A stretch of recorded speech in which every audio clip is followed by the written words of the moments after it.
Alrighty, welcome back to Sumeru. And here we are with another 2 to 3 minute guide as to how to fight these new ruin enemies, one of two at least, free to play. And today, the subject of our torture will be the Skywatch, which is, again, a new ruin enemy.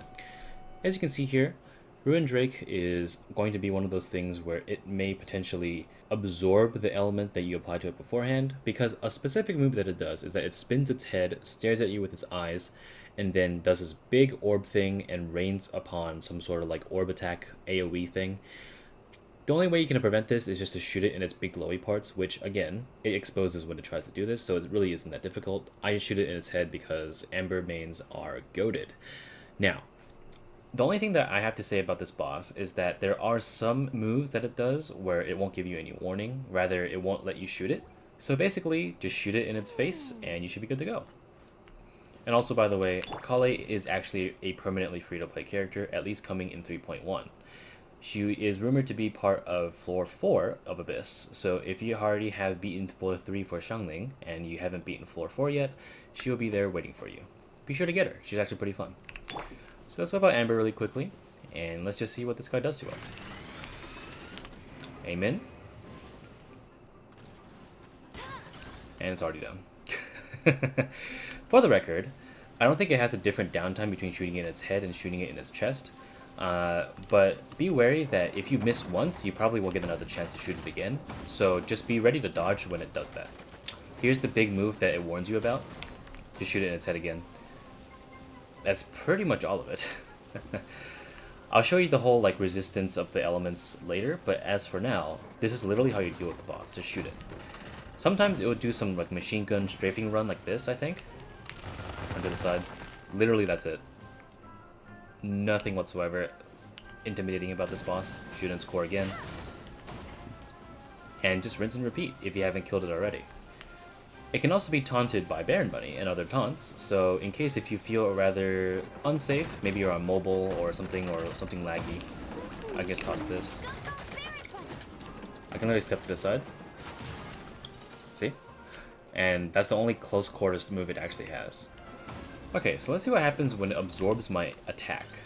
I'm waiting for the particular move as to what will happen, but just for the meantime, here's a rather weird missile move that if you go too close you can't dodge one of the missiles, as you saw there. Strafing run to the side, very easy. And I'm waiting for it to... let's see if it absorbs my Electro. Here we go. So this is the move that everyone warns you about, this orb thing. Run away from it because it actually does hurt. But as you see here, it has those little cores on top now, and now you can see that my Lisa does less damage to it. But it honestly isn't that bad. And you can always negate this by shooting it again, whether in its face or in its chest. There you go. And just like that, my Lisa is yet again doing the regular damage to it. No more resistance. And even then the resistance isn't even that bad. So yeah, there really isn't that much to it. And you just rinse and repeat until you kill the boss. If you can even call it the boss. Alright, let's finally get rid of this thing.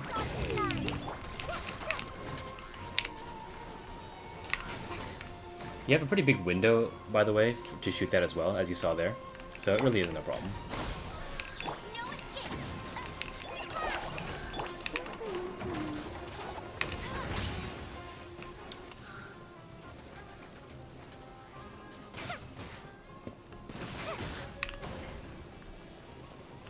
And there you have it.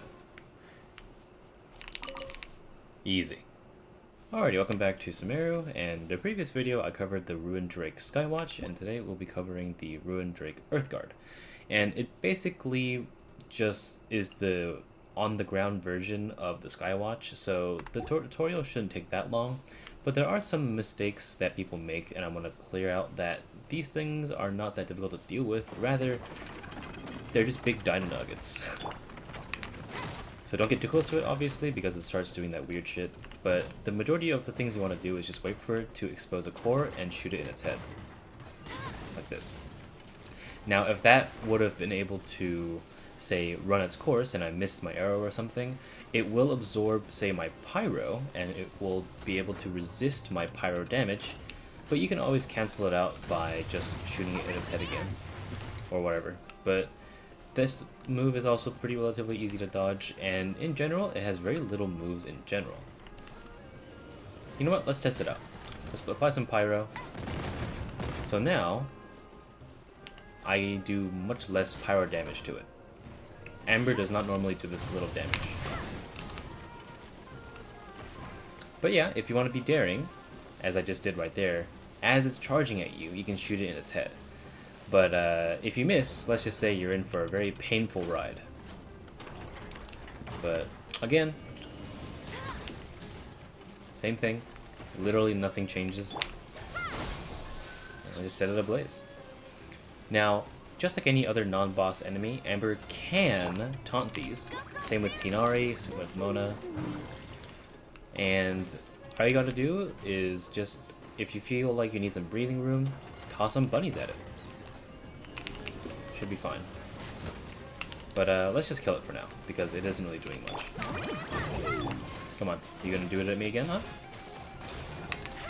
Yeah, baby. Ow, fucker. Yeah, you gotta be a little precise with that one. That's what happens when you don't get the shot off. But shouldn't be a problem. Coup de grace. That's pretty much it. And yeah, congratulations. You now can level up Tinari's weapon.